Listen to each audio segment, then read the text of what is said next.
Morena tātou, kia nui tātou. I te atua anei mātou ponanga I neti nei ki a koe I tēnei ata. I te atua ka tuku ngā whakamumiti, ngā whakawhetai ki a koe. Nā I arahina mai I a tātou I roto I nei mahi. Nō reira manaaki tia mai mātou, tia ki pai hoki tēnei hui huinga. Kia whai hua hei tika mā tātou katoa. Nō reira tēnei mātou I inu ati nei ki a koe kurore ka tuanga tapu Harmony.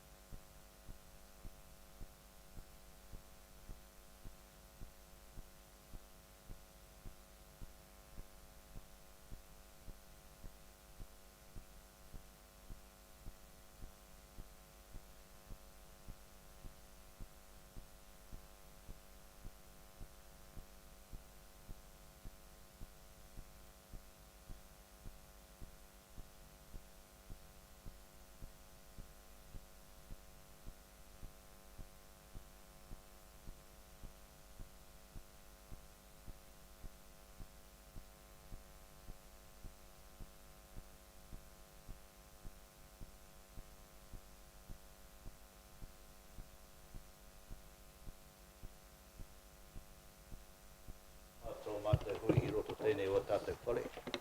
Nei te miha te kia kota, miha te kia koe shea, te tungana te arapata ki te ringarawa, te timatanga ngā mea katoa, tēnā koe. Me te miha te kia o tātou tini aitua, hi ngā te hinga mai, huri no, tō tātou moana. Te haere tonu rātou, tēnei te wā matariki kia nei ko hao ngai tū ki te pō. Nō reira miha te kia rātou, engari hoki mai rā ngā mihi kia tātou ngā mahu tonga iho. Tātou whakahaere tēnei ngā kaupapa I wai te mai rātou. Nō reira tēnā kota, kia ora tātou katoa. So just greeting to each and every one of us. Acknowledge our esteemed commissioners that continue to grace us with their presence. Our senior executive here, Mr. Marty, in our way. And we also acknowledge those that have passed on. And there's been many tangi and tauranga mōna this month and this year. This part of the year we also matariki. It's a time when most of them are gathered together and go on to the next realm. So we say we leave them to them, the dead to the dead, but we come back to us the living. And hopefully that in our hands and in our abilities that we can fulfill some of the dreams and hopes and the aspirations that they had that they were not able to fulfill during their time. And if we can't do it, then we pass it on to the next generation that's falling up behind us. And so we always acknowledge them, for they have prepared the way in a sense for us to be here at this time in this building that we sit in today. O tēnei te ngākau, o te tō tātou taone, kei konei rā me kia atu e whiriwhiri ngā āhotanga toa pai ki tō tātou hāpuri ki haere pai ki haere tika. So we look at this as the heart of our city, where most of the decisions that are made that are going to impact, whether positively or negative, depending what the issue might be, our people that live in our community, our hāpuri.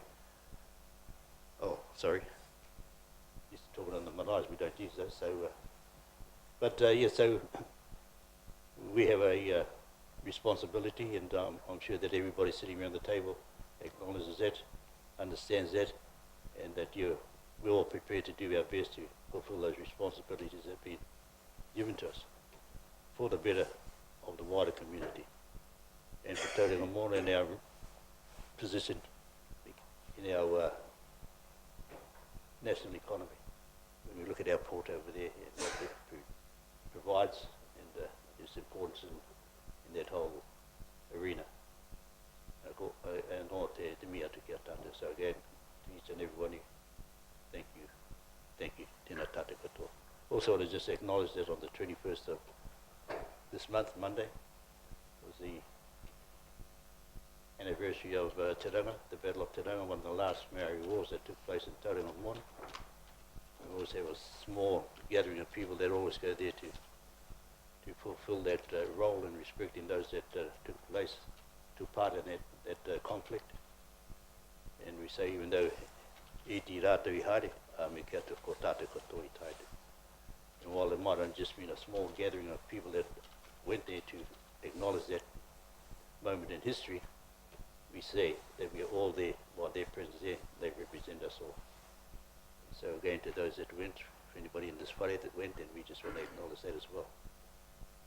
So yes, but for my verbal oral report, I just want to acknowledge again that it seems to be like quite a few of the councils now have put their hands up and want to have a Maori ward.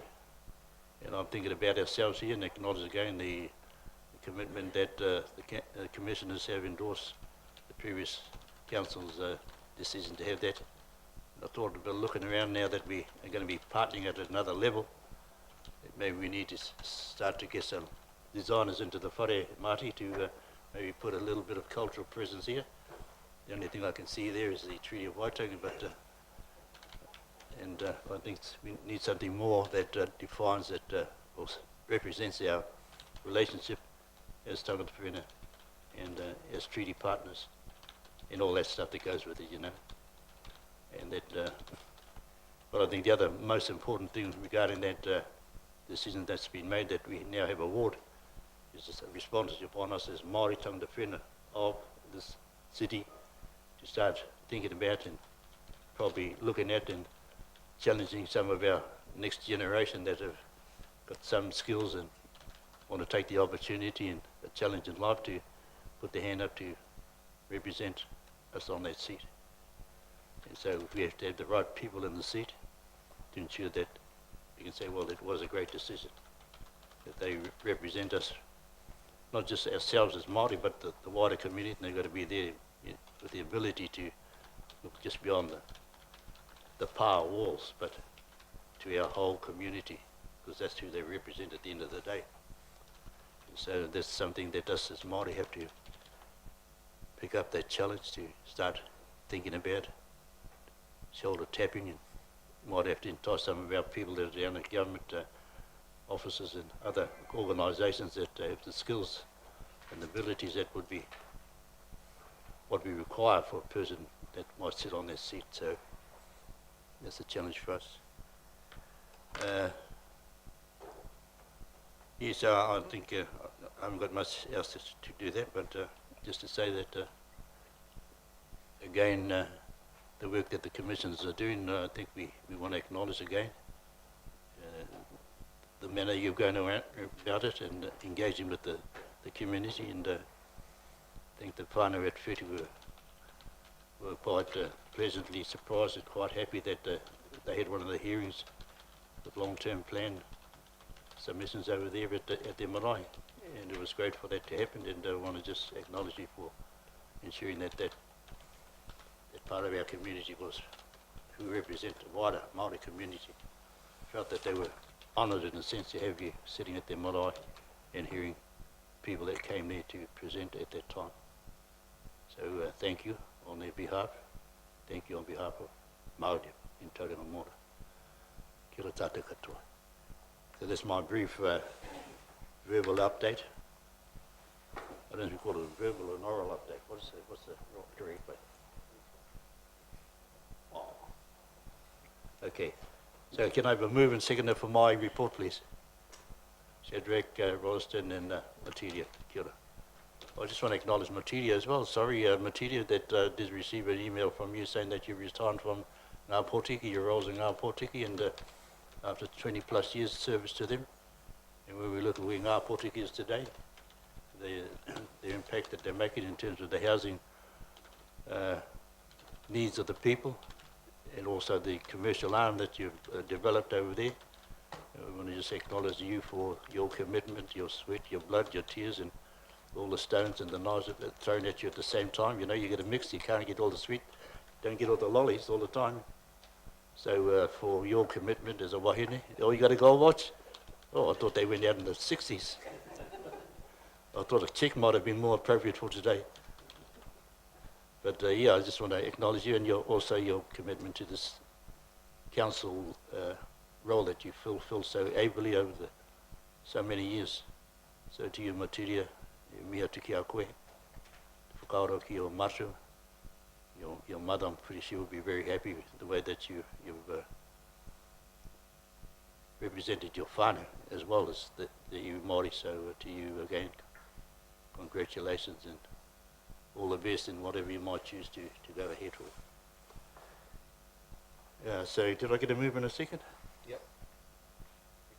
We did. Yep, shared material. Oh, shared material, that's right. Sorry. Sign of old age.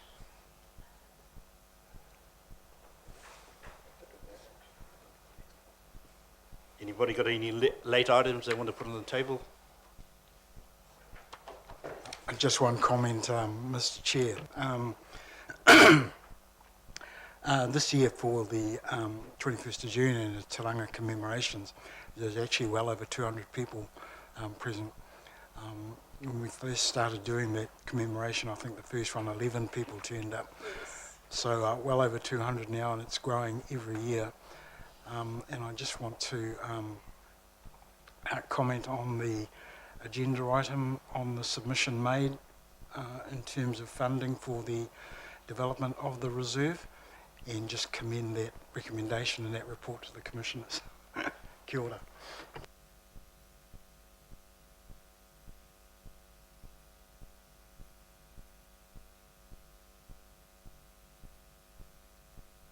Confirmation of the last minutes. Take it we've all read them and endorsed them. Any corrections, any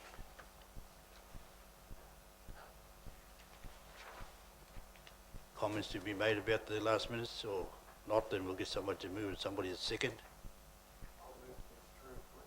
Moved Sweetie and chairman of the sorry buddy, ladies first. We're going back the old ways. Commissioner and Tolly. All in favour?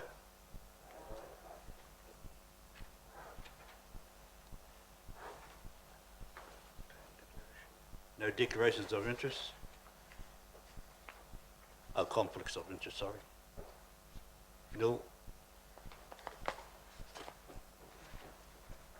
Our next item is 18.1, Pou Takawainga report, going to be presented by Karen Paiko. Kia ora, Karen, thank you.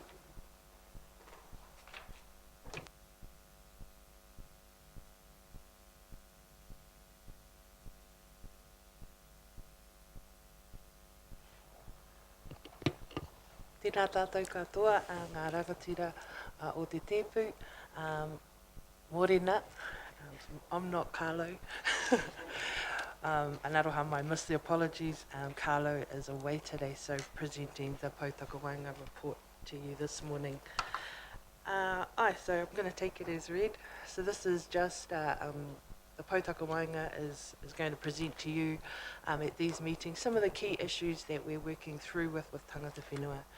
So they're presented in the report.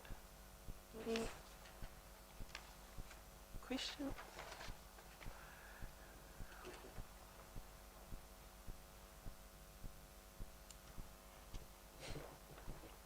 It's just a statement, really. I'm thinking on the RMA reforms and the three waters that obviously Hapua Niue will be putting in their own submissions, and same with the City Council, but I think it might be a good idea to workshop together and maybe put one in together as well from Tangata Whenua and the Council. Like I said, I know we're all going to put our own ones in anyway, but like going forward, it'll to me look to the government that we actually as one in the city. So I'm just putting it out there.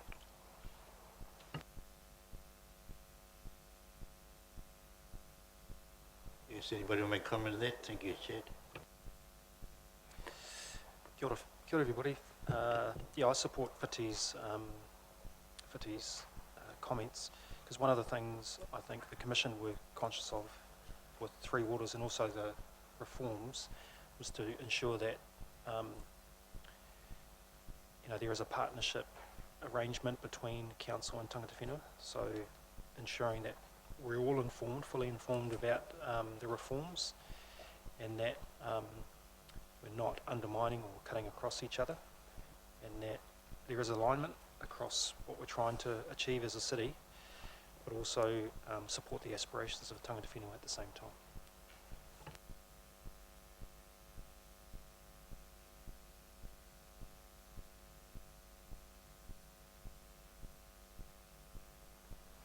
Mōrena tātou.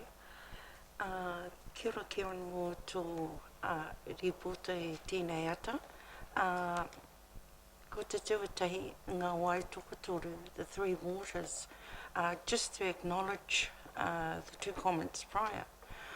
I do think that the Three Waters in itself, in regards to the reform, in regards to the Three Waters in itself, is a huge kaupapa, not only for council but for tangata whenua.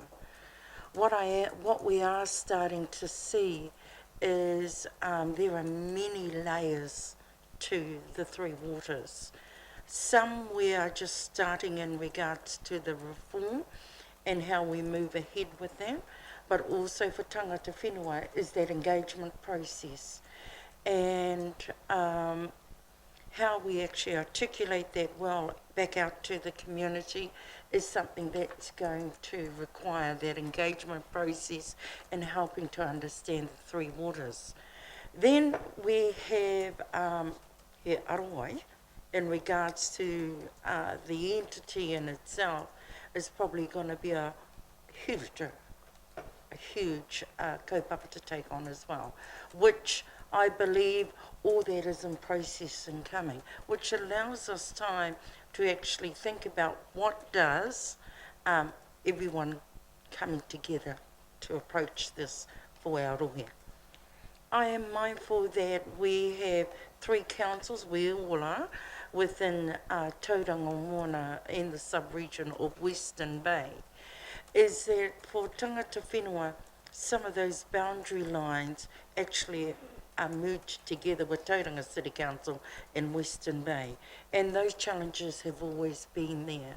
But in this way, and working within the Three Waters, actually gives us some time to think about what does that engagement and all on board looks like. I believe we're really good at planning, so we're saying, but how good are we in the action and implementation of moving that forward for our community? So it's good that, you know, we see that it's highlighted here, but it'd be good to actually have some really good discussions. What does that look like? I think it's good to flag our intentions of tangata whenua is that we do want to have whakapiri and come closer together to work together. I do think there will be, for tangata whenua, probably a lot of whakamā is the word we used the other day, Matare and I, with Tauranga City Council in regards to they will be shy of what this is and understanding what this is. So there is another layer of education that needs to be implemented as part of the delivery of what that looks like. Yeah, some quite interesting and good planning ahead in regards to this. But I believe this in next month, June, July, is that we'll see a lot more of that work coming to fruition in regards from central government and what we're actually needing to be delivering here at home. So looking forward to that space and really what mahitahi looks like for us. I think that also talks about Te Mana o Te Taio, the RMA reforms. One goes hand in hand. So how as well can we work that as well? I just want to acknowledge the work that we're doing in regards to tangata whenua and Tauranga City Council, and acknowledging your key points that you bring through in this report. Actually, the compounding work and layers behind all of this. I just think it's really interesting, challenging, and great opportunities in advancement and moving forward. Not saying that it's a smooth ride, but we are, and we have advanced a whole lot further since we first started. And I just want to acknowledge that.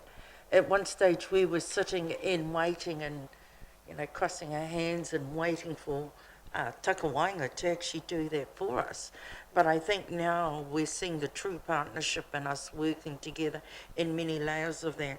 So acknowledging your report, Kieran, be good to see some actions falling from that as well. And I think we'll cover that as well in our paper that we're discussing in regards to following some of the actions coming forward. Mea te kia koutou.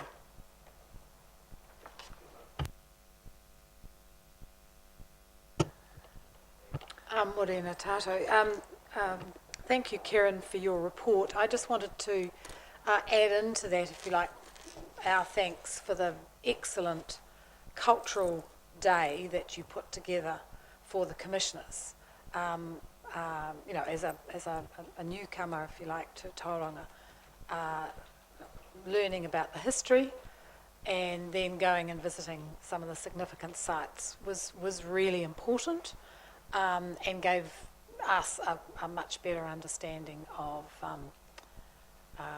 the cultural richness that we have here, and certainly ahead of the long-term plan and the sort of the budget decisions that are made.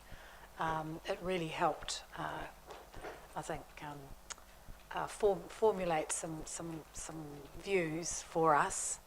So thank you very much. It was a very good day, and I understand too that you were very patient with my husband when he undertook his 2 days of cultural training. But he also complimented the team with the way that was organised and the way that was presented. So kia ora. Councillor,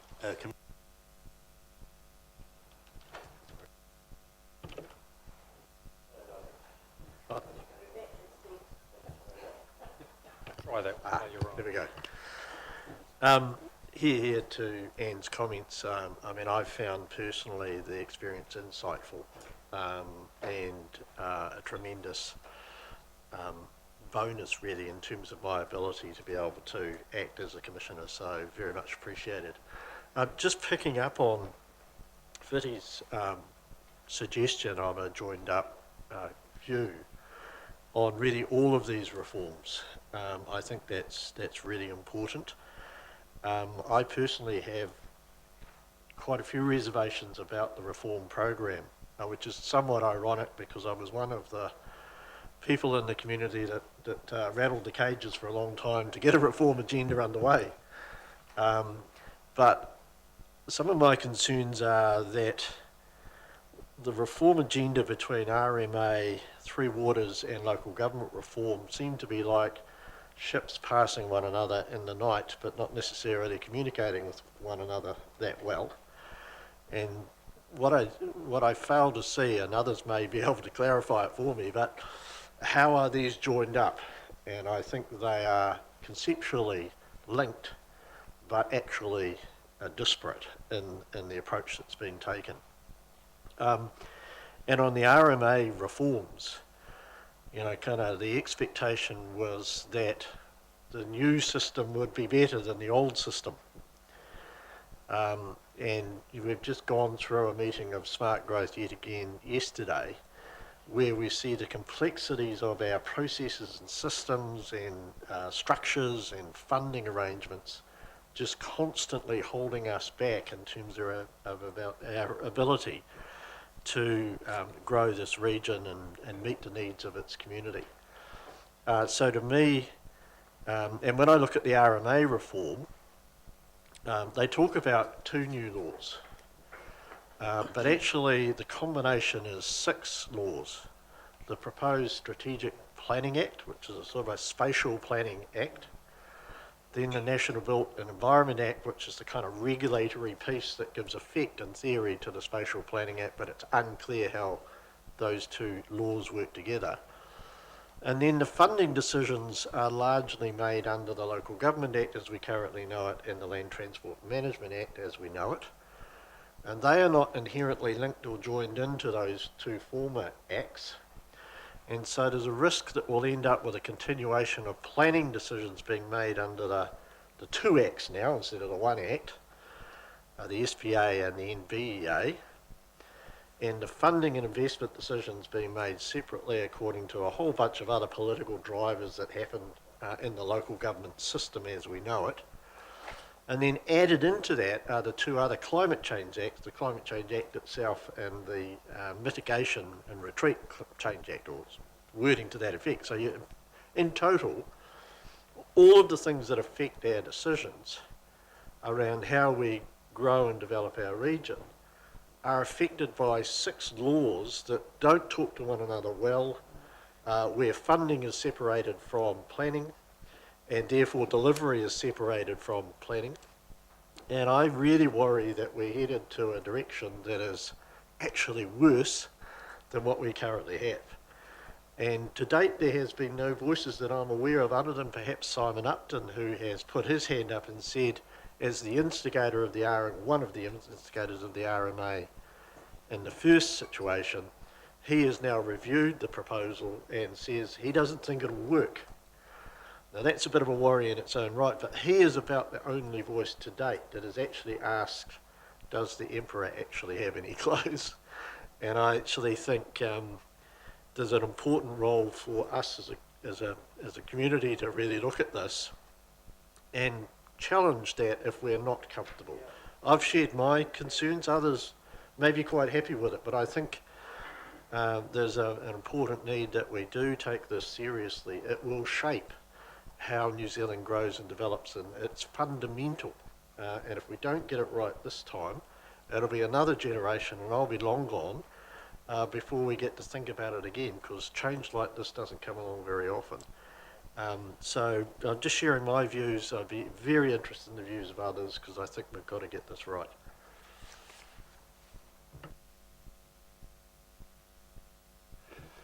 Kia ora, I actually tautoko all what you said there, because it is a bit too much. And you know, you didn't even really mention the spatial planning that we have to have at the end of it. And with those changes in mind, my mind is in two minds of how I want to push the plan, because we're under the old rule.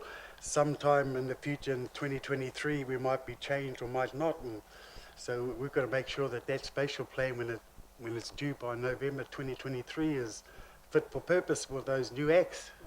Hey, you know, and whether, so I don't know, putting in a combined submission saying what you've just said, because I think it is a bit too much.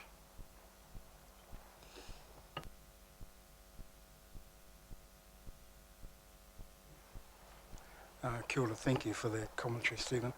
I guess from a Māori perspective, we are reasonably happy, especially with those parts of the Act that are in Part 2, the cultural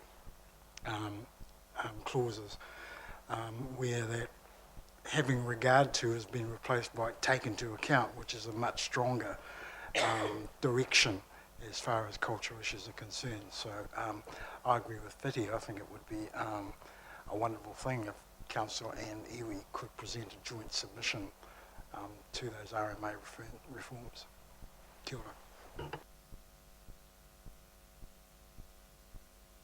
ora. Thank you, Chair. I agree with Stephen, and of course I've got scars on my back from 9 years of trying to reform the RMA and gradually making it worse rather than better, I think.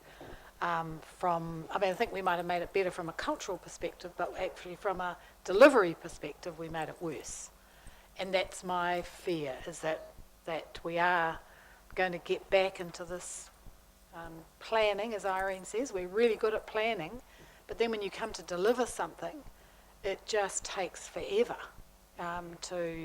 Just to build some houses can take, as we've found, from the time you decide that that's a good place for housing, it can take 7 or 8 years of processes before you get a spade in the ground. And I'm very much afraid that if we get 2 pieces of legislation that we've got to work our way through, combined with Building Act and Local Government Act, etc., it'll just become a nightmare. So I think there's a huge advantage in us working together and presenting a view, because Māori aspirations for action, and particularly housing on the ground, are just as keen on delivery rather than endless talk and planning as councils. And so that's I think we will have a very strong submission to be able to make that is practical, takes into account all those cultural considerations, but actually tries to cut through some of the red tape and some of the processes that we get tied up in. And so I know that that's probably an optimistic view, but I think that's the best thing. And if we're open with the government about, this is what we think will work, rather than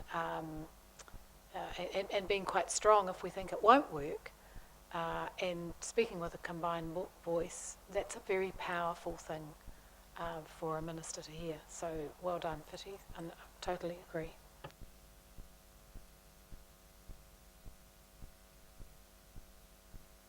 Gonna probably give you the last say, Materia. Then we're going to move on. Thank you. Kia ora. I just want to acknowledge everyone, and I support what the comments have been made. I just want to reflect on the last 10 years when smart growth actually started or originated. I just want to say that we've actually come a lot further now than we have in the past.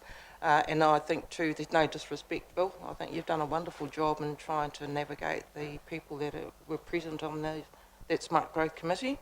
I know it wasn't easy, but I just sort of want to say that for Tangata Whenua, we have actually got a voice, and we've found our voices now, and I think it's the relationship that really matters. And I think in terms of the Housing Action Plan, it's around on just how effective that's going to be. How effective it would be is how effective we will all be. Kia ora.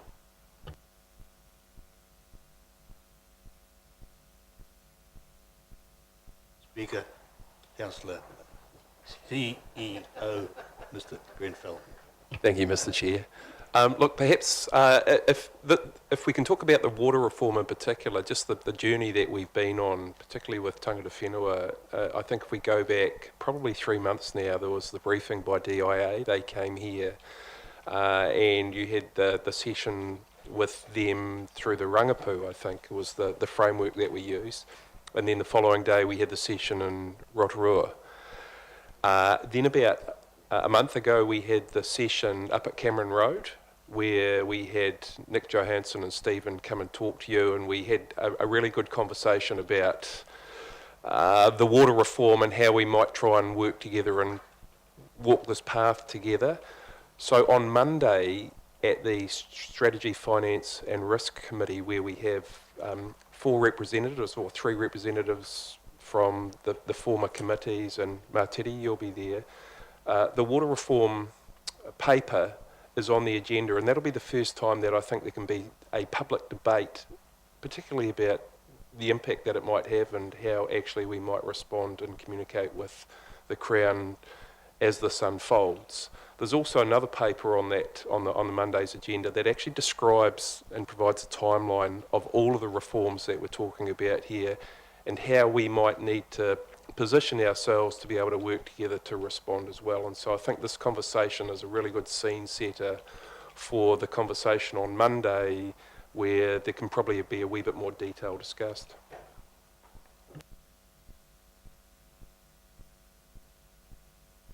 Yeah, it's a 10 o'clock meeting on Monday, Strategy, Finance and Risk, of which we've got strong representation of Tangata Whenua.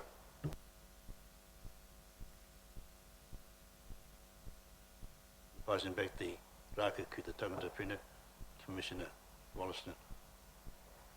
Sorry, I just want to make a comment as well, just off the back of the discussion, particularly about Three Waters. It's great. We've kind of got this relationship and this partnership arrangement. Looking through these reforms, my concern, well, particularly for Three Waters, is our neighbours in particular, and that they may not necessarily be joined up. And so, I mean, from a Tangata Whenua point of view, you're areas stretch out into Western Bay, is to strongly encourage our neighbours to be doing the same thing. So, yeah, kia ora. Thank you for that pretty informed discussion, and I think key points is that thinking about getting together, making a common submission from Tangata Whenua Council, and just in some of those key points that are raised. And I think there's a unanimous thinking about that that is a good idea and should be implemented, and whoever's going to drive that, we'll leave that up to you wise people to decide. So thank you. So I'll just ask you for a mover and a seconder for the presented report be accepted, endorsed. Moved by Whiti, seconded by Stephen. All in favour? Anybody against? Ka pai carried.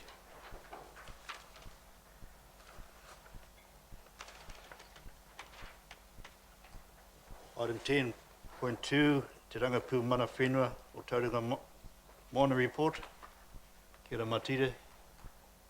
Morena tātou. Just while we sort of been acknowledging some gratitudes this morning, I just want to thank the Tauranga City Council, and this is on behalf of another organisation that I'm represented on, and it's the 100th centenary of the visit of Tahu Pōtiki Wiramiwa Rātana, who came to Tauranga Moana around about 100 years ago, between the 4th and 7th of June.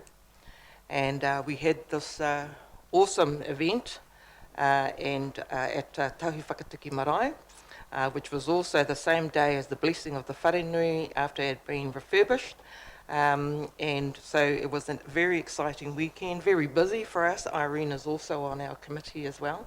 But I just want to thank the council for the grant that we received through the Kaupapa Legacy Fund of $5,000, and that was really helpful to go towards the event itself. So it was a great event, hard, but we managed to get through it. And hopefully there's going to be some more future events. We are having those discussions at the moment.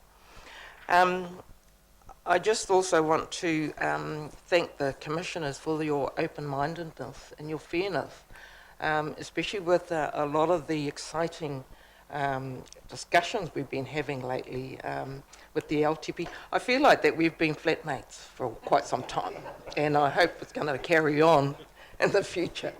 I mean, I'm not particularly excited about what's going to happen in 2022, but I mean, it's those discussions we've been having around what the city's going to look like in terms of elections and things like that. So I'm trying to conjure up how can we keep these commissioners here for another couple of years. But yeah, it just, and I think too from a tangata whenua perspective is that we're really grateful, you know, that we have had this relationship. We were able to have really constructive discussions around many aspects. Even with the LTP at Whetu last week, it was amazing just how you guys just came through as if you were part of our, you know, a part of us really. And even with the visits from presenters who are non-Māori, and how open they were and really respectful, you know, and our hospitality at the marae. So it was really good to see. And I know that it's been really hard for you guys, you know, listening for a whole week of all those submissions, and I understand it's also one of the highest submissions that have been through this council in many years. 1,800 submissions, that's a lot to read and even presentations, so I thank you guys. Also, our discussion at the Strategic Finance and Audit in regards to the Māori wards and the representation review. I think that, you know, having those discussions, really healthy discussions, have really given us a future vision, basically, on how we think that it should work for the city, but for the whole community, you know, as well, not just for tangata whenua. So I also thank you for that. Yesterday, and I mentioned before, was around the Smart Growth Leadership Group and the stock take that Dean Kimpton presented. I thought that was really a highlight for me, that there were just certain things that just didn't really, that I think we still need some discussions around. And even the housing action plan, that just how effective that's going to be in the future. However, just back to my report, I just want to say, if the other members of the Rangapu would like to make some comment on the report, but I'd just like to have it taken as read at this stage. But if there's any feedback that the Rangapu members would like to put forward today, leave it at that. Julia, appreciate that. Any Rangapu Patai questions? Thank you. Anybody else want to ask a question? Thank you. We'll have a move in a second. Somebody put their hand up. Oh, okay, sorry. Thank you, Mr. Chair. Just in total of our report, I think another layer that Tangata Whenua have been working on is their next strategic plan. That we've had a wānanga at Haere Marae, but also gives that base for us of where to next. I believe that, as I mentioned before, planning we're really good at. But for Tangata Whenua, we've done also well in collaboration with Tauranga City Council and some of that implementation from the past, and that's in regards to, and I'm just going to name one of those, and that was around the communication of the development of a website for the Rangapu.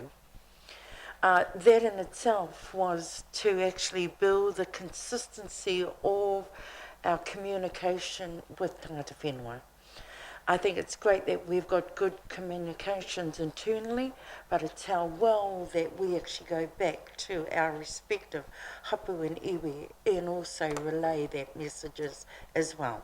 Always has been challenging for us, but something that we can pick up from our past strategic plan that we're moving forward and taking and further progressing forward.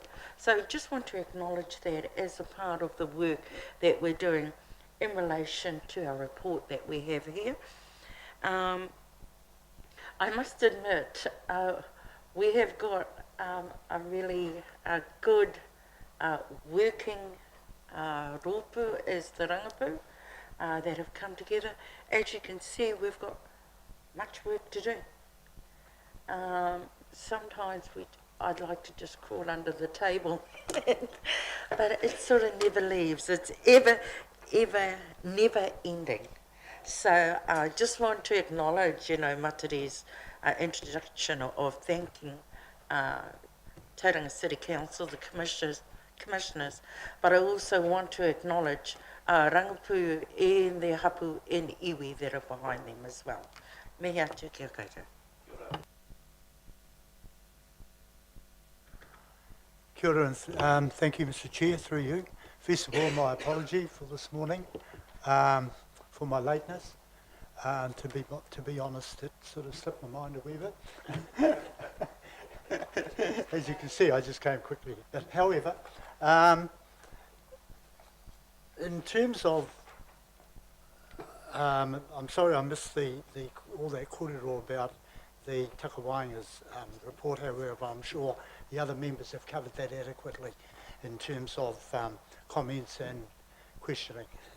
But one thing I would like to add, and it's to do with acknowledgements, and that is when we had the long-term plan submissions at Whetua Marae last week, that the commissioners, the council, gave Tangata Whenua the opportunity, first of all, to submit late submissions.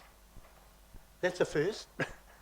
And I've been around in this scene for a long time, and believe you me, that's the first. And secondly, to be able to also allow people to speak on the day that hadn't put in a request to speak on that day, like myself. And personally for me, I was very grateful to get that opportunity to do it there and then, and for other people who stood up for that time that was allocated to us.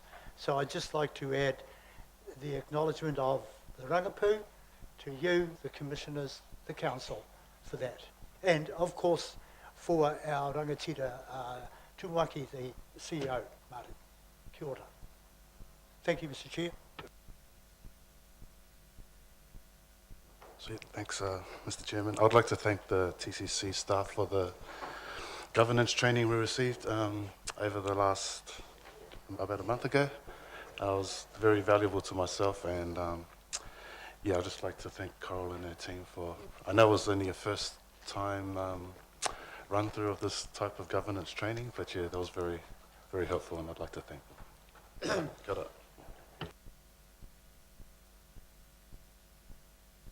It's on the report, but I think it, relative to all of us, it was about climate change. And we had Mr. Mike Smith down there. He's from Ngāti Kahu up north, not the Ngāti Kahu of the Wairoa Bridge, but so you might know him of previous years, and he's one of those gentlemen that was a cohort with Mr. Tamaiti and Mr. John Orr here in the younger days. We were called Tamatoa fighters, but they're still fighting today for what they believe is right, and so it's good to have them here. We thought we imposed on the old dealers that normally have their health day there. These are all the over 80s, and you know, and they normally got a concentration span of about 2 hours, and they have lunch and go home and get their remote and sit back in. But they lasted most of the day, and I was surprised at their comments that they really appreciated hearing about what was going to happen. They said, "Oh, do you mean if that water comes up this high, we're all going to get flooded out?" We said, "Yes." They said, "Oh, what we got to do?" So it was great that they, you know, that they were actually focused on what was being shared there. But it's quite, you know, we look at Tauranga Moana here, where we are, the levels, and if we believe everything that's been said about climate change and the rise in sea levels, and we look at what's happening in the weather situation today, well, the floods, these 100-year floods that turn up every 10 days, basically today.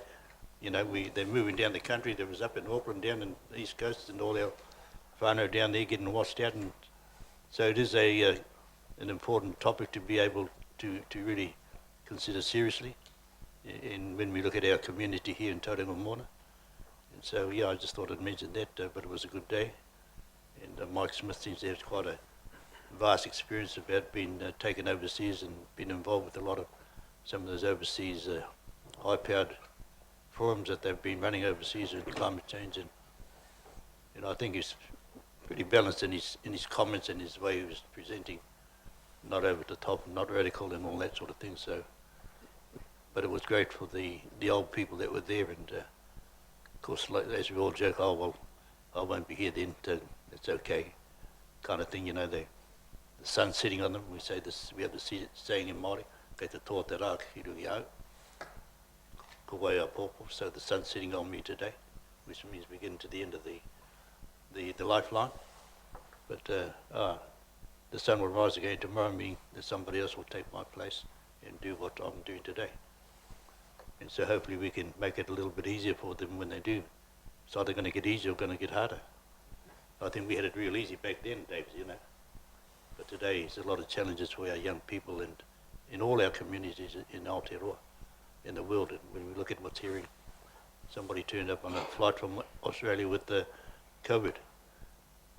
Wasn't showing the symptoms at the time, but when he went back, tested positive. So they said, well, so now we just kind of, you know, we're all kind of on edge a little bit for what's happening in the world today. So, but looking around the table here today, we've got, I think things are in fine hands. I'm looking out that way, not this way. So, kia kaha tātou. So, did we have a mover and a second? Moved by Matiria, somebody second. Kia ora puhi. All in favour? Anybody against? Carried unanimously.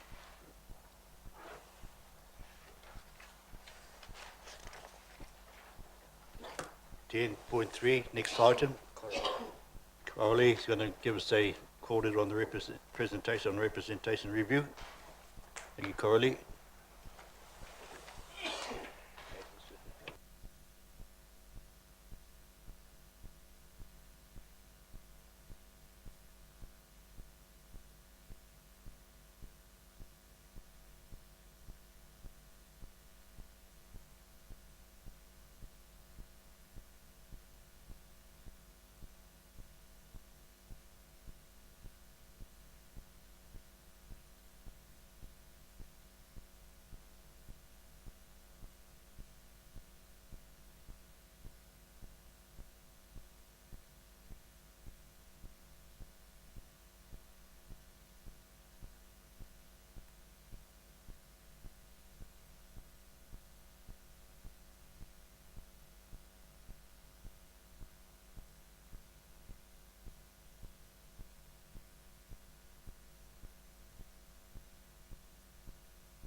Okay, kia ora, Kauri.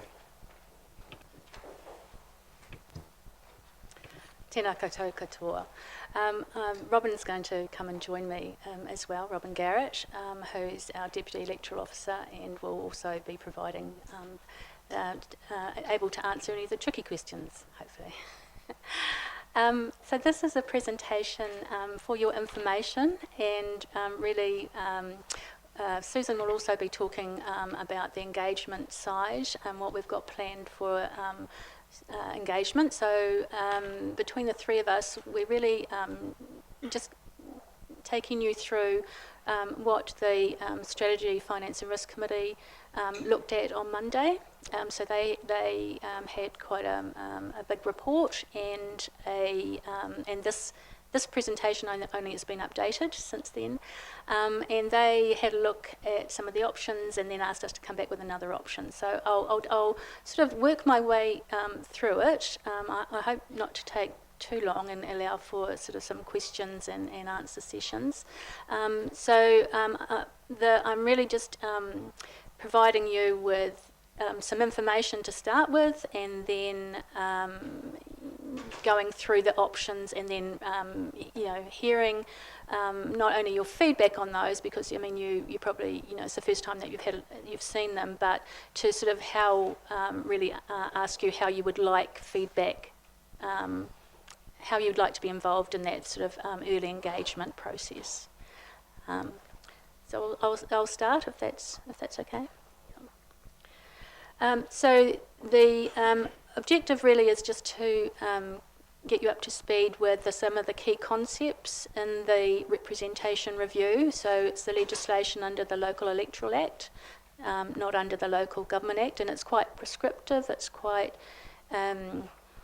it has certain rules and regulations, as all legislation, which can be quite confining at times.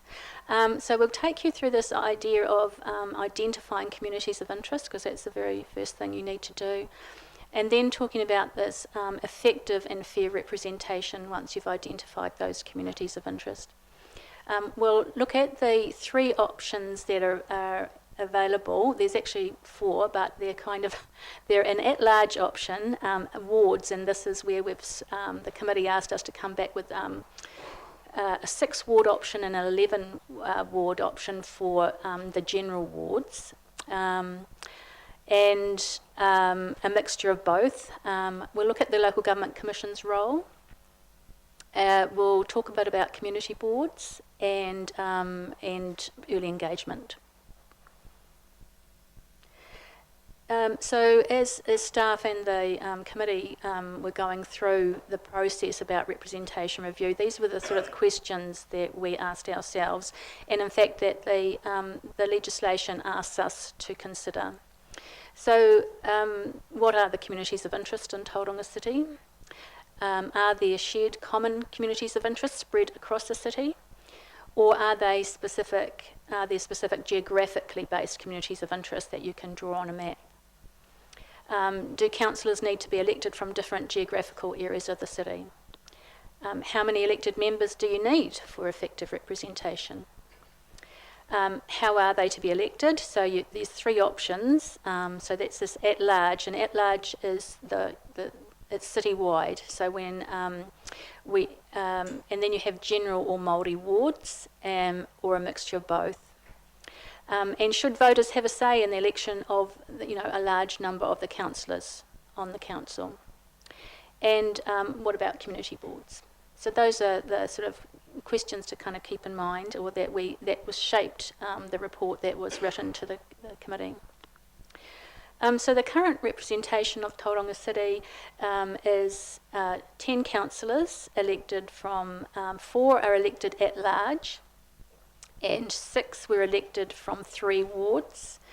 The mayor is elected at large, and there were no community boards and no Māori ward. So this is the 2019 current representation arrangements. And as it stands at the moment, it doesn't comply with the fairness principles. So that's just to kind of give you, what we've got now, And I've inserted a sort of a comparison with other metros. Mainly, just this slide really shows that there's no one size fits all. There are a range of numbers of councillors and a range of, you can see some are elected at large only, some 2 wards for Hamilton. Hutt City, you see that they've got a mixture. Wellington City is wards only. And also different systems. So FPP is first past the post, which is the tick, and the STV is your preferential system 1, 2, 3 type of thing. Christchurch has 16 wards and 16 councillors, so they have single member wards, and they have 7 community boards spread across the whole of the city. Dunedin City has 14 councillors, and they have they're at large. And they've got 6 community boards, but I don't think they're spread across the whole city. So that is designed to say it's your choice, the council's choice, as to what your representations arrangements are. So you don't have to be influenced by what other councils are doing. Yep. Communities of interest. So this is, it's not actually defined in the legislation, so it's not something that we can pick up and follow, but the Local Government Commission has guidelines, and in their guidelines they talk about 3 types of communities of interest. So the first one is called perceptual, and it's really about how you feel about an area. It's a sense of belonging, your sense of sort of, tūranga waiwai, if you like. Are there distinctive physical and topographical features that you feel an affinity with? So that's the sort of feeling, how you feel about the place where you live. And then the next one is more sort of functional, and it's kind of how you get around the city. So it's things like transport, and where the children go to school, and where you go to the church or the marae or whatever. So it's more the functional aspects of a city. And the other is the political, and that's the ability of the elected body to represent the interests and reconcile the conflicts of all its members. So that's a direct quote from the guidelines. And of course, communities can change over time. So we do this representation review. We're required to do it every 6 years. And for those councils now who have introduced Māori wards, they are required to do a representation review. And there are 32 councils now doing with Māori wards that will be going through this exact same process as us. We were always going to do a representation review. Yeah. Can I just ask a question, because it's key to this? So with a Māori ward, so I understand somebody voting in the Māori ward has to be on the general roll. Does it also mean they have to be on the local electoral roll as well? So they've got to be on both rolls before they can vote? So to vote in the Māori ward, you need to be on the Māori electoral roll, when you choose your option to go on the parliamentary roll. So the local government, the local government roles come from that as well. So to vote in the Māori ward, you need to be on the Māori electoral roll. To stand as a candidate in the Māori ward, you don't have to be on the Māori electoral roll.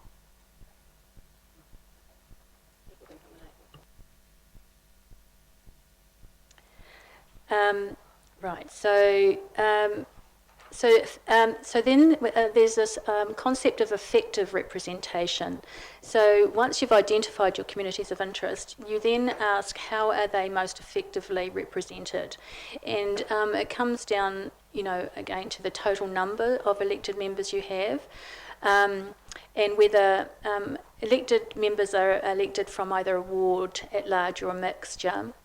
Whether and then you work out names and boundaries, but they must coincide with a statistical mesh block boundary of the Stats New Zealand, and whether you have community boards or not. And at the moment we don't have community boards. We have never had community boards. Some councils do have community boards, and I've in the report that went to the committee on Monday, there's quite a lot of information about community boards in there, and I won't sort of go through that at the moment, but the main point is that you do have to consider whether or not to establish community boards. It's a requirement of the legislation, but it's optional. Not all councils have them, and most of them don't have them across the whole district or city, and most of them are delegated only the roles and responsibilities that are in the Act, which are really about advocacy and representation. And there's a wide variety of what community boards do around the country. So fair representation. So this is the what we call the plus or minus 10% rule. And it applies to wards. It doesn't apply to at-large councillors. So it means that when you have wards, that person representing each ward has to represent the same number of people within a plus or minus 10%. So this rule is what we refer to as when we say that a proposal is complying. It means that the general ward, it will be the general wards only comply with this rule.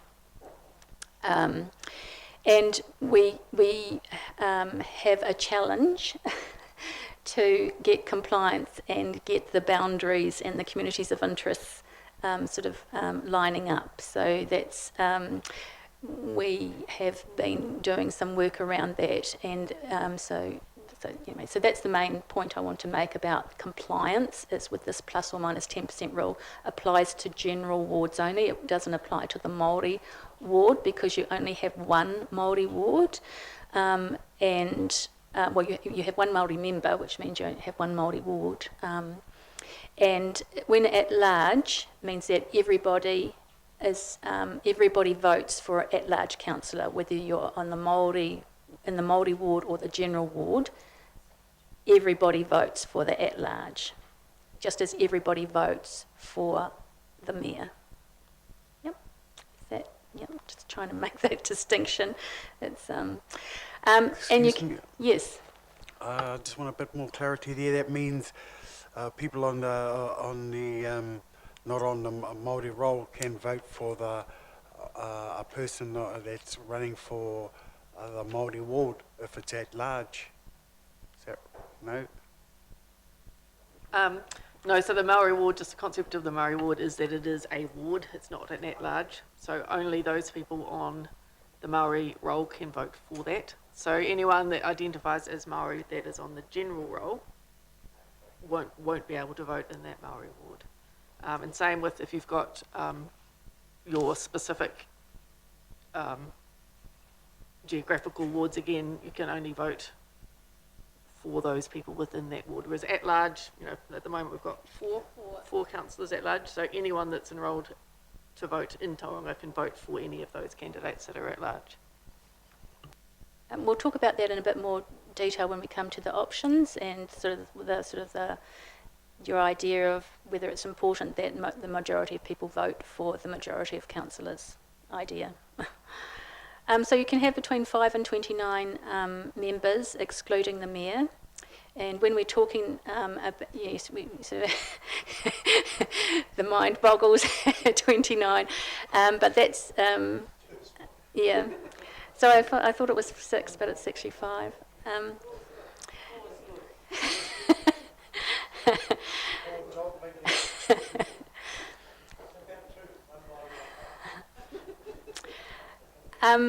So the current arrangements, as I said, do not comply. Any proposal must comply, but there are exemptions, and that they're usually for isolated or island communities, and we really don't think, you could argue that it applies to Tauranga City. However, some councils do put forward non-complying proposals, and that is always an option for you, although we suggest that you don't do that. But if there's some maybe minor non-compliance and you think that the communities of interest are represented by that much better because of moving boundaries to get this plus or minus 10% population. You might end up with something that is kind of not what they call coherent. Then you might decide that you would, but to have major non-compliance is really not where you should start from. If you do have a non-compliant proposal, then it goes directly to the Local Government Commission. So we'll talk about the Local Government Commission in a minute. So I've talked a bit about community boards. So they, again, optional. They range from 4 to 12 members, and they are elected at the same time as councillors and the mayor. So they are called elected members. When you're referring to elected members and you have community boards there, that's what you mean, is you include them as well. They don't have to cover all of the city. And their role, as I said, is set out in the Local Government Act. It's mainly representative and advocacy role, and delegations do vary across the councils. And the Remuneration Authority did do a review of remuneration for community boards in April 2019. And in order to do that review of the remuneration, they really had to look at what community boards did. So it's a really good piece of work if you are interested in community boards, and it's on their website. And basically they've kind of indicated that it was too hard for them to try to size community boards because of there's so much variety, and there's no kind of set way of doing that. And they actually concluded that they thought the central government should review community boards and whether they should be, how they're established and what their role is. But there are some really good, well-functioning, high-functioning community boards around. And just as, what they're saying is that there's so much, it's very difficult with inconsistency to try to size them in terms of applying remuneration. But those remuneration for community boards sits outside of the councillors' remuneration, so it will always be an additional cost and an additional layer of local government. So the electoral system, we have single transferable vote, STV, and we had it for the first time in 2019 elections, and we've got it for this election, so that's not up for discussion. And basically, they say that, it's arguable, and people do argue about it, but that STV is actually most effective with more members per ward, or certainly with at-large models, and it also is seen as enhancing opportunities for women, Māori, ethnic minorities to be elected. They've got a sort of a better chance, if you like, under an STV system. So Māori representation, as you know, we have a Māori ward. That decision can't be reversed through this representation review. Only the decisions about the name, and I've said boundaries, but you've only got one ward, so effectively, that's done and dusted. There is the number of Māori members is based on a formula, and it can increase based on the number of overall councillors, but at-large councillors are excluded from this formula. And really you have to get up to about 15 councillors in order to get a second Māori member, and then you get back to the idea of, is that an effective representation for the city? And if you have an at-large model, then it kind of reverses back down as well. So there's some constraints around, numbers, but what I'm saying is between 10 and 14 councillors, you get one Māori member, which is one Māori ward.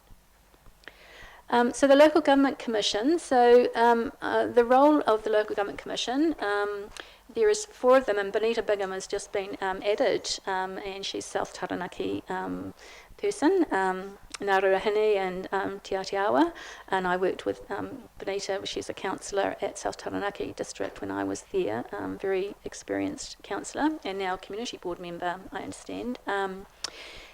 And so these 4 people, basically the council makes the final decision, but it's called a proposal, which is always confusing, but if people don't like that decision, they can appeal it, and or object to it, and if they do that, then those appeals and objections are heard by the Local Government Commission.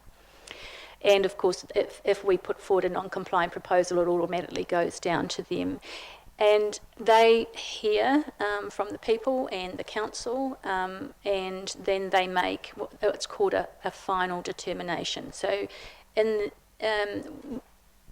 not limited also to the scope of the appeals and objections, so they can do, come up with, and they have come up with vastly different representation arrangements in the past, and we, again, that report to the committee on Monday had an attachment which was a timeline of the previous history of representation reviews, and I would refer you back to that so you can sort of see what the council proposed and what they ended up with can be quite different things.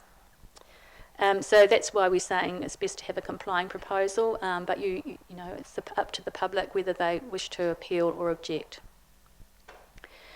So the timeline is there. So public engagement, actually, sorry, I should have changed that, is from July. We're talking about going out mid-July to mid-August. And that is kind of early engagement, if you like, on these 4 options.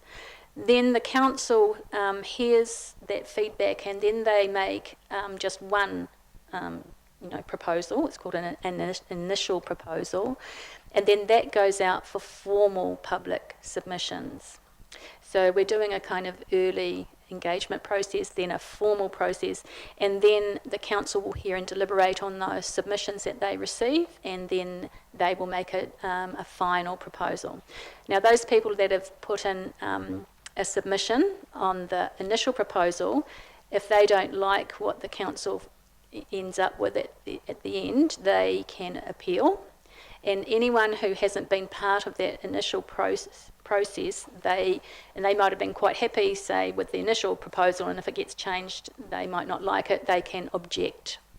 So there's a lot of avenues for the public to participate in this. Yeah. And then the Local Government Commission has to make a decision by April next year, in time for the elections in October next year. So we'll just talk you through these options, and so we've got 4 options, and what I've given you is some A3 maps for options 2A and 2B, just as it's a bit easier to see on an A3 map than the A4. So option 1 is really the status quo. It's a mixed model option, so you have 12 councillors, plus a mayor, so you end up with 13 elected members. You have 7 councillors from 3 wards. At the moment we have 6 councillors from 3 wards, but we've added another councillor for a general ward, just because we were having such difficulty getting compliance without a lower number.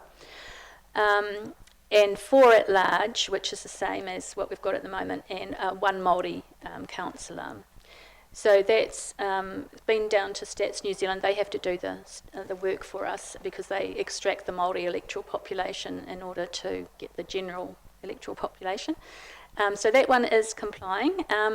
And there are advantages and disadvantages of this model, some of which, again, I would refer you to the report on the 21st of June to the committee, where the advantages and disadvantages were set out quite clearly, but I can summarise those for you very quickly.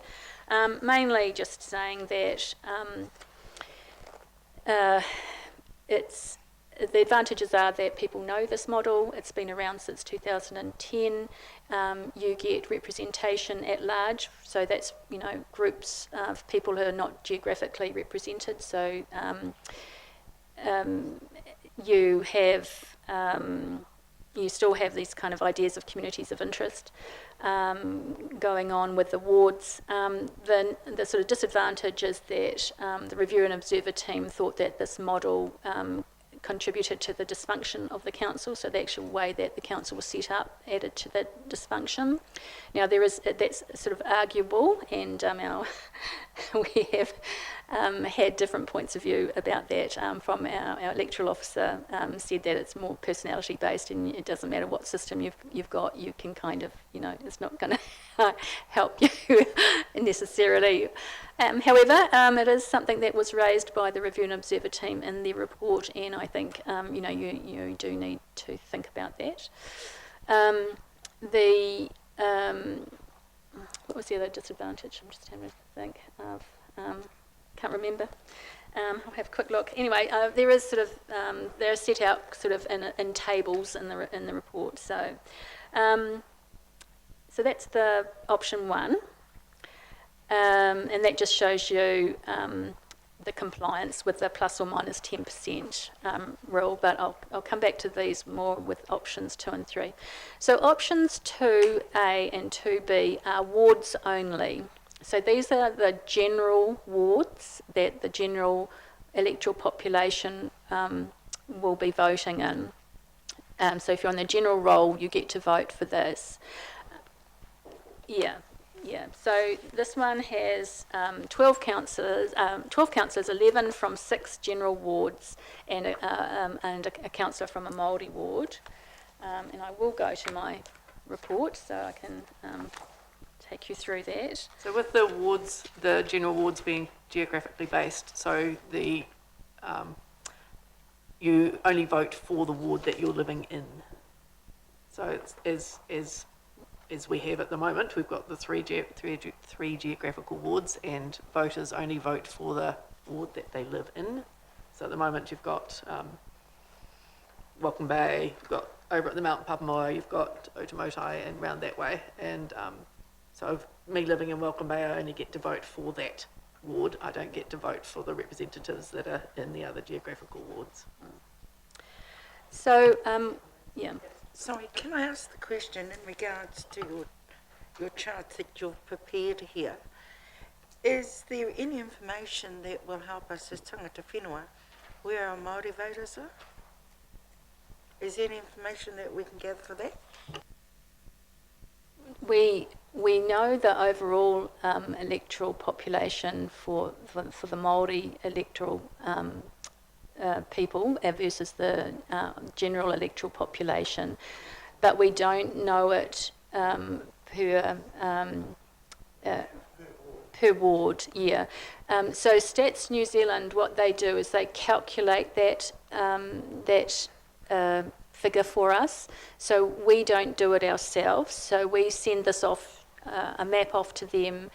And with the boundaries, and they then do a calculation, because they don't, as I understand it, they don't have it down at a mesh block level. So they calculate the Māori electoral population, which is more than just the electoral voters. It's also a proportion of people of Māori descent that may be on the general roll that also are under 18. It's a calculation that they do proportionally. So they have it at a different level. So they can't give it to us and we can't extract it out. So I can't tell you that. Yeah. But what they do then say is whether it does comply or not with the plus or minus 10%.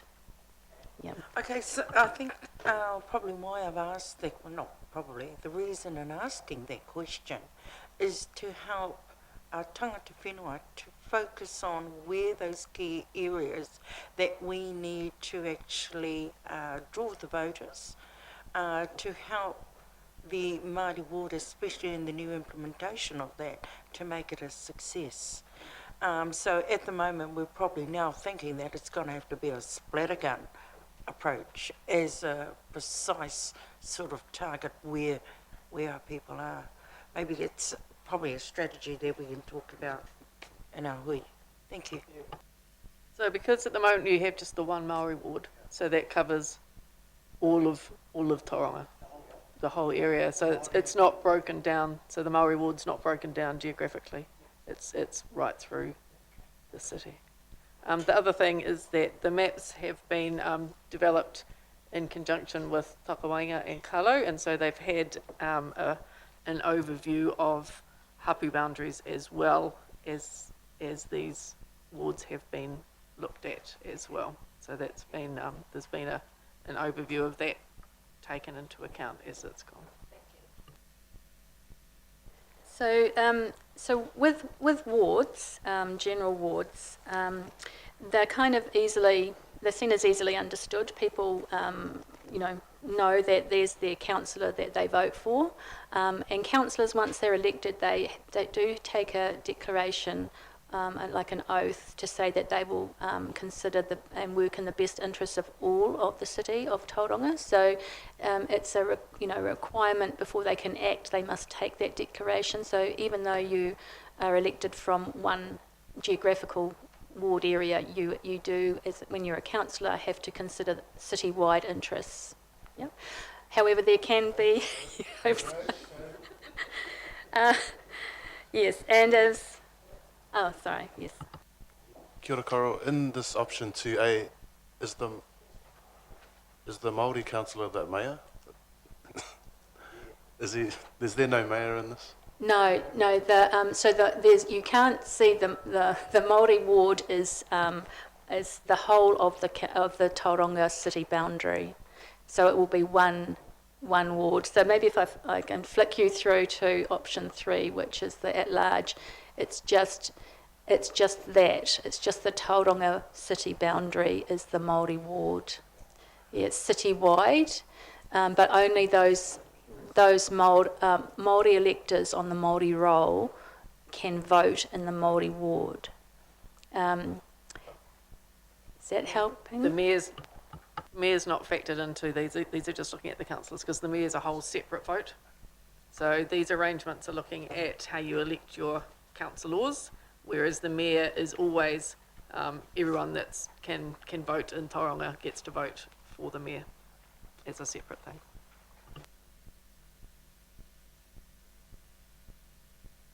Tim, I guess you could say then that in terms of the model, the Māori ward is an at-large one anyway, isn't it? It's exactly like the mayor. The mayor's at large, the Māori ward is at large. It's just that word, by using the word ward, sort of gives the sort of that it's part of the overall boundaries of Tauranga Moana, but it's not. So it's just one overall ward, which is also the whole at large of Tauranga. That's correct. So the boundaries for the Maori, are the whole city, Exactly. and anyone any voter enrolled on the Maori roll gets to vote for that. So when it's only one Maori representation or person, then it's always the same, right? The term at large, though, there's does have a specific. Sorry. So there's nothing stopping Māori from standing in any of the other wards. Yeah. Yeah. But you, in a place with a higher Māori population, you may have two Māori wards, in which case they then become proper, boundary division wards. So that's why they call them wards. That's right.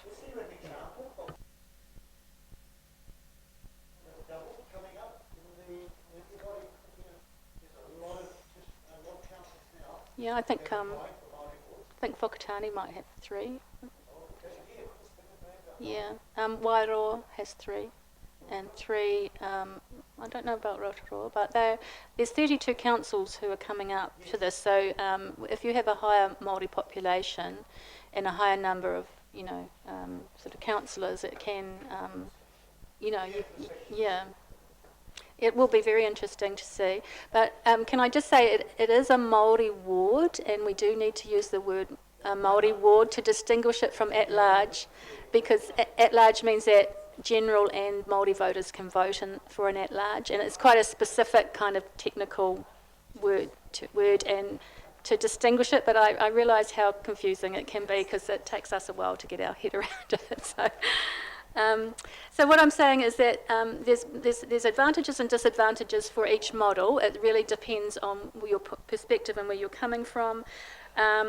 And as I say, this model would take into account the review and observer team's observations. So each ward councillor, you're all the same. You don't have a difference between at-large councillors and ward councillors. You're all ward councillors. And so while you do represent a geographical area, you then come together for the benefit of the whole city.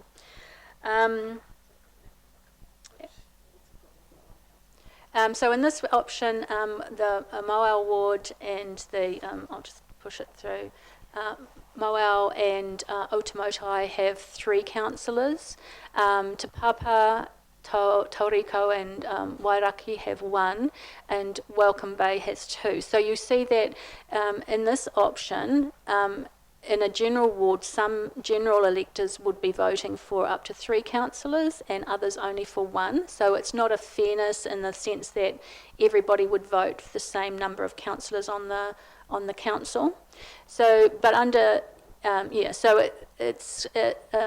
for those 3 general wards where there's only 1 councillor, that would be the same as a Māori electors voting for 1 Māori councillor. So you don't have to have the same number of councillors in each ward. You can have, wards with represented by more than 1 councillor, and that's entirely fine, and it's quite common practice around the country. Okay, so I think it also, wards can also be seen as it's less cost, potentially less cost for a candidate standing, because they stand for a geographic area, and they don't have to have campaign costs across the whole city. So that can be seen as an advantage, but again, it depends on how people campaign and use of social media and all of that stuff. It's not necessarily, some people, we do have spending limits on how much candidates can spend, and that's set down in the candidate information. I can't remember offhand, Robin, it's based on population too, so. Is there given that the Māori ward is at large, covering the whole of the city, does that have a different amount of money available, a different spending limit, or is it the same as if you were just campaigning in a geographical ward? It relates to population. So the same calculation will be used to determine that limit in the Māori ward as for the others, but it is like you have a higher spending limit if you've got a bigger population in your ward, and then the mayoral limit is a different thing again. Yeah, correct. Will determine how much each candidate would be allowed to spend as part of their campaign. Right. So 2B then is the map that I've very badly handwritten the names of the wards, so my apologies for that. We just got this map through last night. And this came from the committee who asked us to look at single-member wards. That means that you would have 11 councillors, each one representing one, a ward. And so we have come up with this option, and it really is a bit of a placeholder. So it's not set in stone. Please just see it as what it could potentially look like. And we will send that off to Stats New Zealand, and they will do their calculations and come back to see whether it actually will work or not, for that complying plus or minus 10% rule. And look, it's not an exact science, and you could argue boundaries, particularly in urban areas. You have a street on one side and a street on another side of a ward. But what we have come up with this is to try and get that idea of more members each elect. So that Christchurch model that we were, so the advantage of this is that everybody gets to vote for the same number of people on the council. So everyone votes for one councillor. Plus the mayor, of course, and So there's a kind of fairness about this.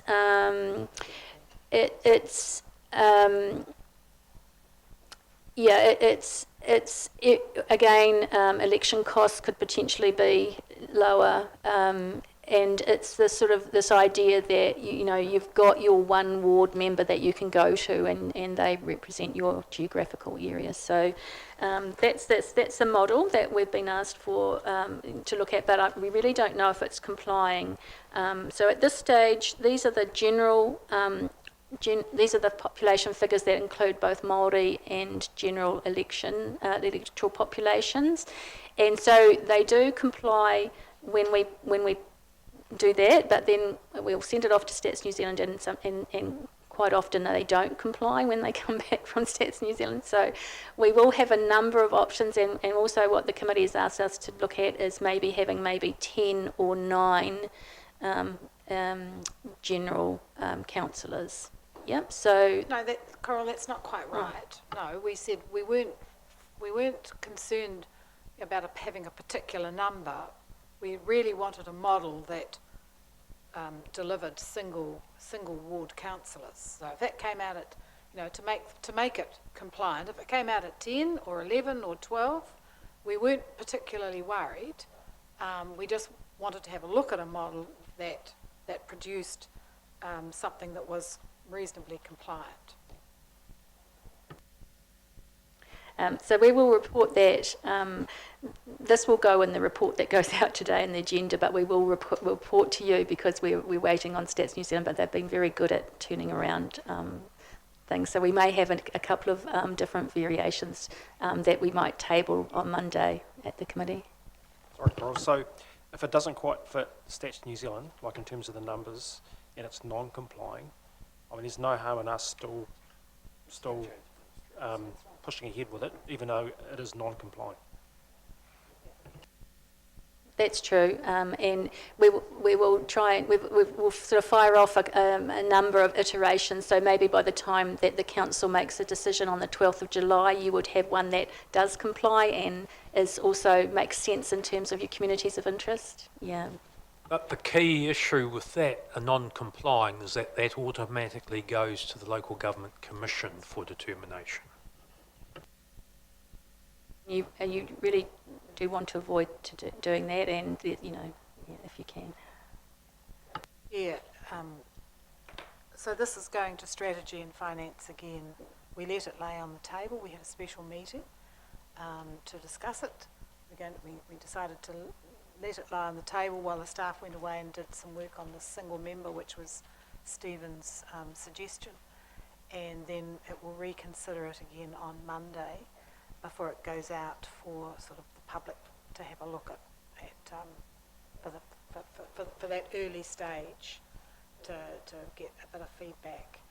So really, I guess today we're seeking your comfort with the options that we're putting out, so that we have an all at large, a sort of a complying status quo with a mixture, all at large, and ward based, of which we've got 2 options: one single member and one where we've got some wards that have 3, a bigger wards in a number of places. Well, thank you, Madam Chairperson, Commissioners. Thank you for your comments, and I'm sure that we can trust your team to make the right decisions. So thank you for that recommendation. After Matiria, then you, Stephen. Thank you. Kia ora, thank you. I'm just mindful that not all the Rangapu members are actually privy to this information, and our next RMW meeting is not until next month, but we do have a workshop tomorrow. I'm also noting that there are some already agendaed items, which is the city plan, transport strategy and planning, and also the corporate debt. So I'm just wondering whether we can spend some time. I need to have a chat. Kieran? Okay, we'll have a chat about it, okay? So I don't want the rest of the committee to miss out on this. This is really important, so kia ora. In terms of engagement, we're also keen, to hear your feedback about how you would like that early engagement to happen. So whether, you want us to come out to see you wherever, on your marae, or if it's attending other types of meetings that you've got, we're more than happy to hear your feedback on that and kind of, We'll let you two sort that the out over roadshow. cup of tea. But Commissioner Stephen, thanks. Thank you for working this up. I think you've done a great job. And I guess my comment is, I wouldn't have thought it was too much of a mission to get it to comply, because effectively you're just manipulating one mesh block, maybe out of Bethlehem into Taurika or Otamotai, and so I don't think the non-compliance at this stage, albeit that it's still going to be tested through Stats New Zealand, is a major.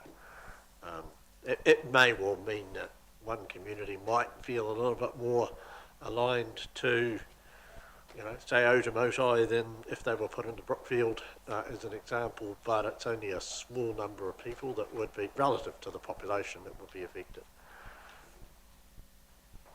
And I hear what you're saying, and yes, it is. It is quite, in a built-up area, you will have one street will be in one ward and one street will be in another. That's inevitable. But we are also, trying to put an iwi hapu lens over it, as Robin said, and we, just trying to. One of the things is you're not supposed to put communities of interest together that shouldn't be together, and you're not supposed to split a community of interest either. So we're mindful of all of those, and it's it's a juggling act and a challenge.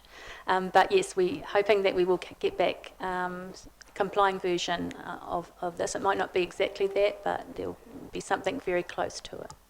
Thank you, Commissioner Bill. Coral, just in terms of the communities of interest, those 1, 2, 3, 4, 5, 6 matters that you've outlined on the slide, so are they just contained in the Local Government Commission guidelines as opposed to what is in the Act?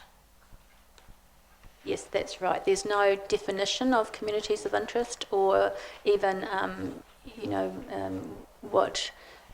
yeah, it's in the guidelines, it's not in the Act. Okay. Yeah. Now, I just find the number 4, access to and dependence on daily goods and services, an interesting guiding note, because as far as I'm aware, wards are only used in terms of the city to date, in terms of for electoral purposes. There's no service provision or anything else based on them. I think the aim is, if you are considering those options between wards and at large, to take into account if someone is living in a particular area but all their other daily activities are in a different part of the city, like if all their children are at school in a different part of the city, if all their sport, everything. So it enables you to look at it in terms of not necessarily a ward, but to help maybe inform that decision between ward and at large. Because if your communities of interest are widely spread, then that's a different consideration. Also, sorry, Mr. Chair, through you. But also, when you're thinking about, particularly your ward, I think Robin's right with that decision, but when you're thinking about your ward boundaries, if there's a big shopping centre close by and you're actually putting the line and sending them, the next door neighbours, if you like, into a different ward, you need to think about that, because that's part of their identity. But it's not as important perhaps as, and if you're separating out Bayfair and Arataki, then that would be quite significant, because actually they feel that that's their area, and you'd be dividing them. So it's that sort of thinking. Just to follow on, Chair, because on first blush it looks like between Te Papa and Pies Pa ward and the single councillors that Greerton might be cut in half. So hence the reason for raising it too. That's right.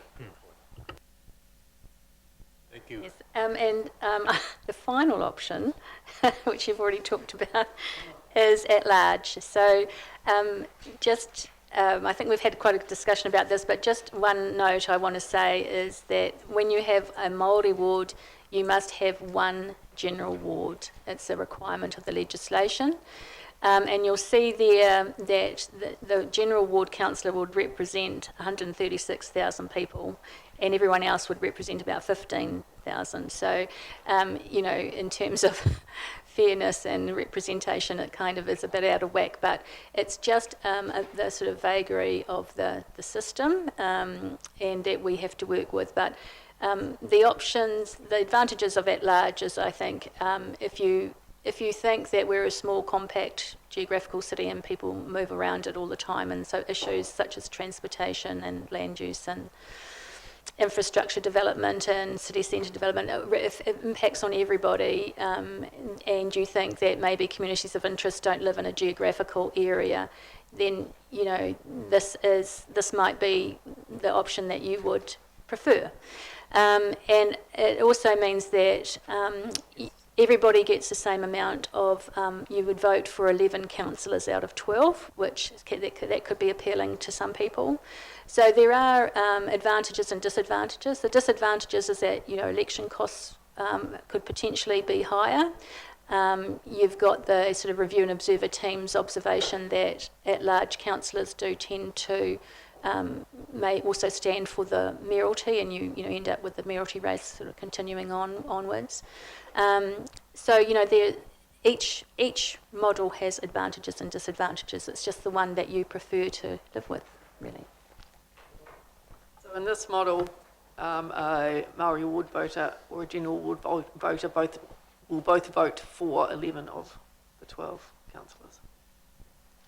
So Kia what's ora, buddy. Oh, sorry, Mr. Chair. What's the magnitude of the cost difference? Are we talking hundreds of thousands of dollars? If you went with the option of this option 3. You were saying that there would be, one of the disadvantages is that there would be increased costs?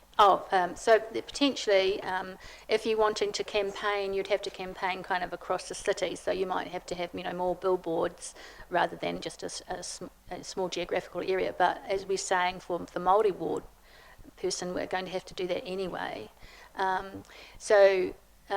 But people use different methods these days. They use social media, and they're not necessarily doing there are other ways to campaign than just putting up billboards. But generally, it's thought that people who have the ability to spend up to the limits that are set, and the limits you can only there's a campaign limit of how much you can spend, but people who can spend up to those limits means that they actually can have potentially quite deep pockets to have. So the idea is that you might disadvantage some people who would like to stand if they have to be in at large. Supplementary. Thank you. Can I just have one more, please? No, In I a- was in a meaning more in nutshell. terms of the internal costs. The remuneration pool is set on population, not the number of councillors. So that stays the same. It just gets divided by more people. So that's So there'd be more costs, such as but it wouldn't be substantial for 2 extra councillors. No. Okay, thanks. That's it. Sorry, I'm calling all the questions to a halt. I think you've had a good opportunity to ask as many questions as you want, and my role is to kind of make sure that we finish by 11:30, and we're getting close to that date. And so I just want to acknowledge all the contributions that each and every one of you have made. We have one final motion to put. I'm asking for a mover and a seconder that we receive the report that's been presented by the representation review. And we have a mover and a seconder. Moved by Commissioner Bill and Tangata Whenua Puhirake. All in favour? No further questions? Sorry. Nobody against? Carried unanimously. Okay. I'll We have no late items, I'm pretty sure. Thank you. So Puirake, because you were late, I'm going to ask you to say the closing karakia. Kia ora tātou pai ana, ngā kōrero o Wanganui. Ia tātou, I runga te kaupapa o te rā, nō reira, ino tātou ki te kapi I tēnei hui. I tō mātou nui te rangi ki a tapu tōingo, e pāe whakawhita ana mātou ki a koe, mō tō manaakitanga ki a mātou, kua hui mai I tēnei rā, mō ngā whiti kōrero o Wanganui a tātou mō ngā take o te kaupapa nei. Ki a tātou katoa, te ata whai o tō tātou ariki ahi karaiti, me te aroha o te atua, me te whiwhinga tahitanga, ki te wairua tapu, ake. Āmene. Kia ora tātou, rangi Maria.